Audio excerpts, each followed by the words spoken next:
She was radiant, brilliant, unforgettable. A woman who seemed to carry possibility in every step.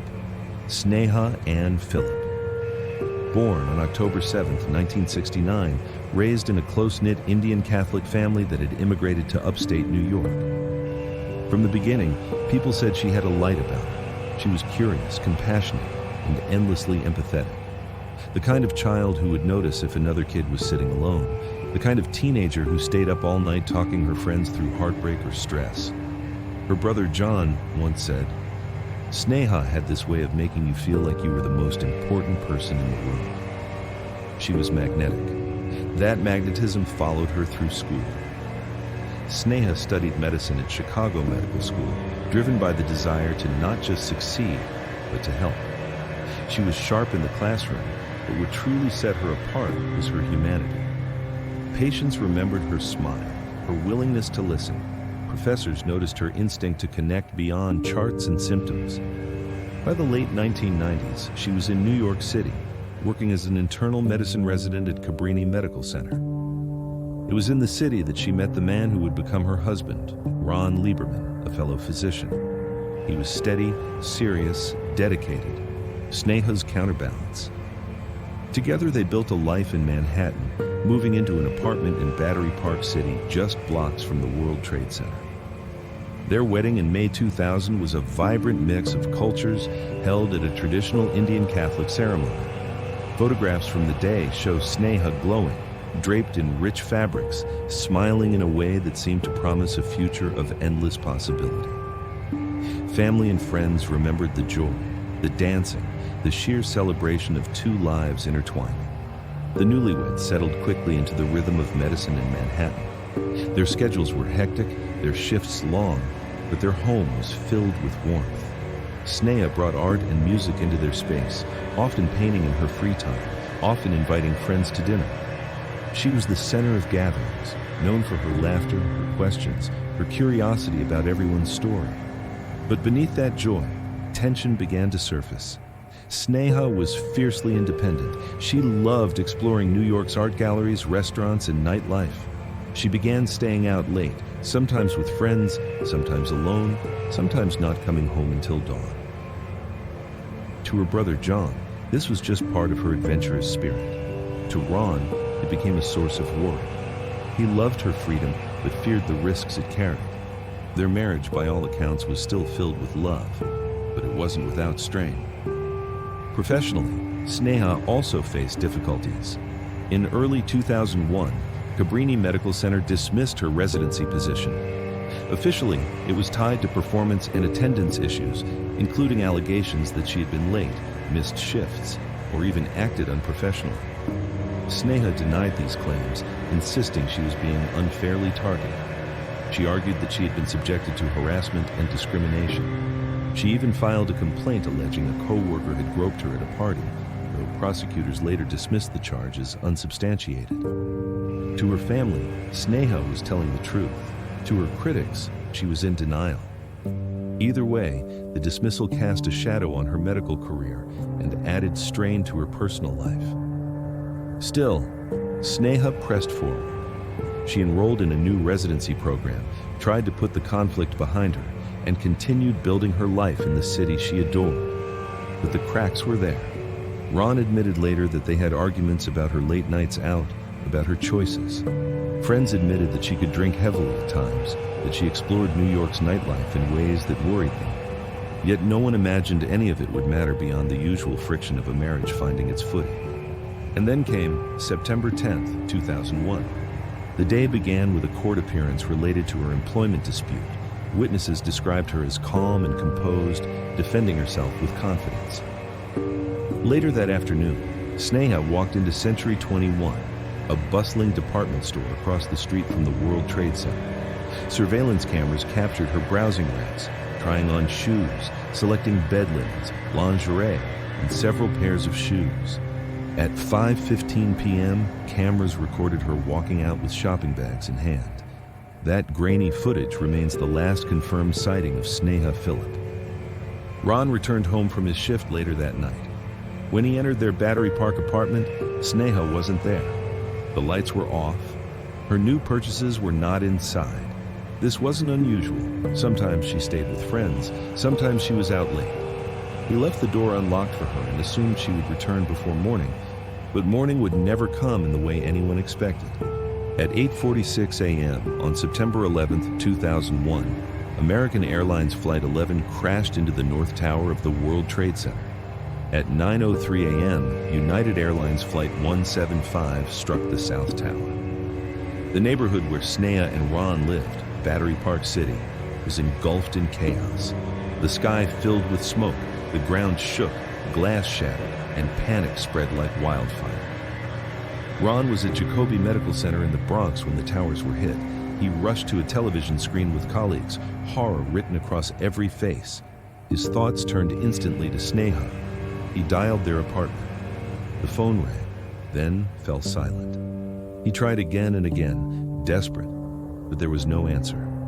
For hours, as the towers collapsed and lower Manhattan was sealed off, Ron clung to hope. Maybe she had evacuated. Maybe she had been rescued. Maybe she was helping the injured. Sneha was a doctor, after all. She would never have stood by. If she had been near the towers when the planes hit, her instinct would have been to run toward the chaos, to use her medical training to save lives. That belief became the heart of her family's conviction. But the truth was painfully elusive. Her name was not on hospital admission lists. She was not recorded among the survivors. No one had seen her enter the towers. Her body was never found. For Ron, the days after were a blur of desperation. He begged officers at barricades to let him through, shouting, "My wife is inside. Please, I need to find my wife." But the area was too unstable, too dangerous. He searched hospitals, shelters, makeshift morgues. He taped her photo to missing person walls across the city. Every lead, every rumor sent him sprinting across boroughs, only to meet another dead end.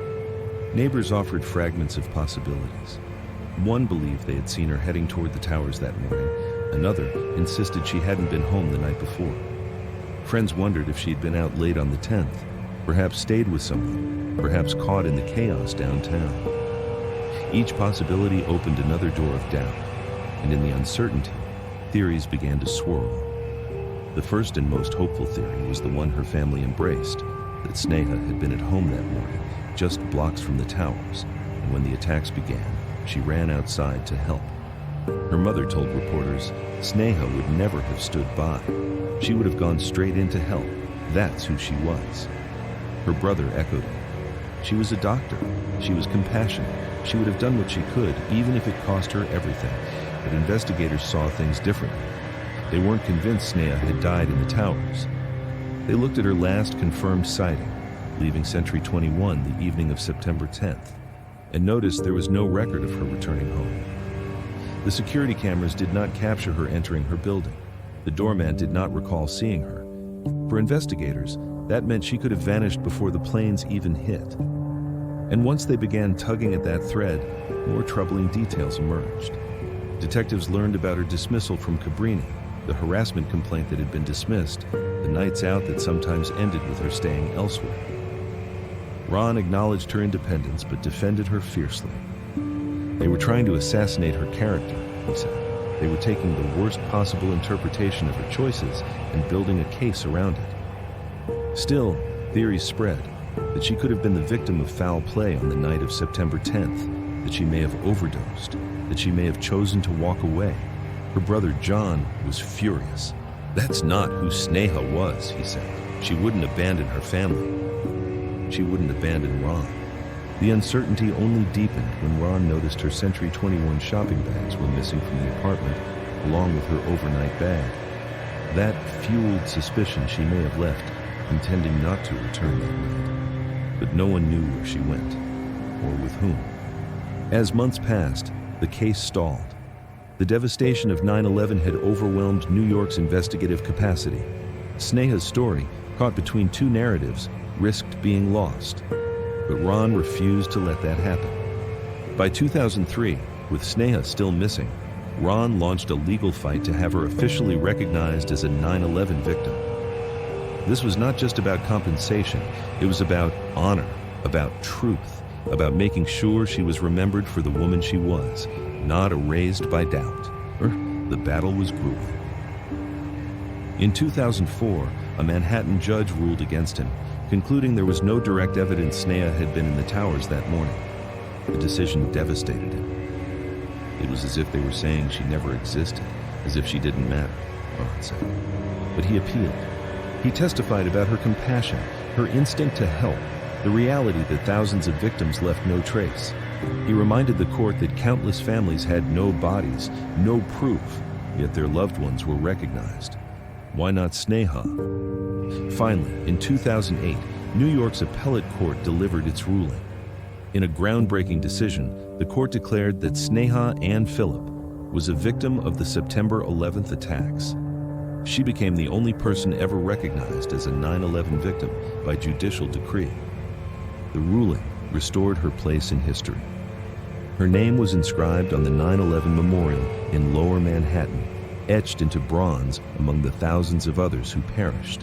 Visitors traced the letters with their fingers, unaware of the long fight it took to place them there. Ron wept when the decision came.